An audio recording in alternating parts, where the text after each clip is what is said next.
रूस और यूक्रेन भले ही शांति वार्ता कर रहे हों, लेकिन ग्राउंड लेवल पर शांति अभी दूर दूर तक नहीं दिख रही।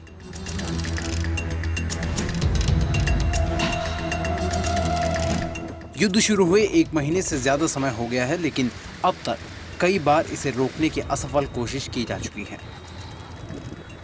हाल ही में करीब 3 घंटे तक चली बातचीत में रूस ने यूक्रेन की राजधानी कीव और चेर्निहिव में सैन्य गतिविधियां कम करने का वादा किया है।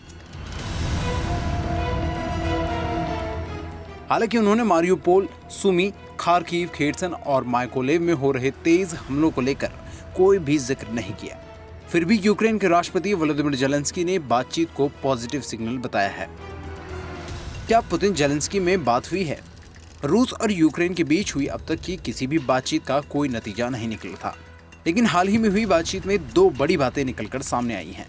पहली तो ये कि रूस ने कीव और चेर्निहिव में सैन्य गतिविधियां कम करने का वादा किया है, और दूसरी बात यह कि रूस के राष्ट्रपति व्लादिमीर पुतिन और यूक्रेनी राष्ट्रपति व्लादिमीर जेलेंस्की में बात हो सकती है। रूस के वार्ताकार व्लादिमीर मेदेंस्की ने बताया कि दोनों देशों के संधि पर हस्ताक्षर करने के साथ ही पुतिन और जेलेंस्की की बैठक हो सकती है। मीटिंग में यूक्रेन ने क्या कहा?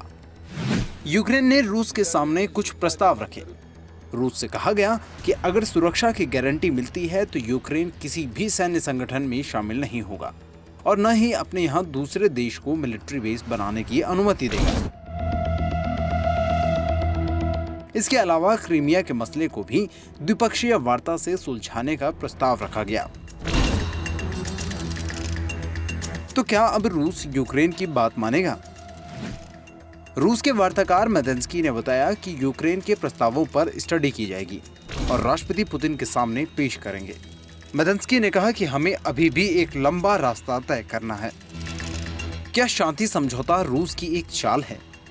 विशेषज्ञ मान रहे हैं कि रूस ने उन जगहों पर सैन्य गतिविधियां कम करने की बात कही है जहां रूसी सेना कमजोर पड़ रही है। अमेरिका की रक्षा मंत्रालय पेंटागन का कहना है कि रूसी सेना अपनी जगह बदल रही है, वापस नहीं आ रही है।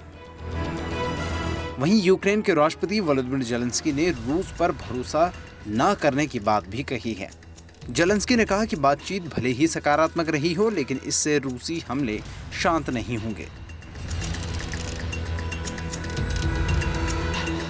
रूस ने भी कहा है कि सैन्य गतिविधि कम करने का मतलब सीज फायर बिल्कुल नहीं है। कैसे लगी ये रिपोर्ट कमेंट सेक्शन में हमें जरूर बताएं और देश दुनिया की अन्य बड़ी खबरों के लिए देखते रहें आज तक।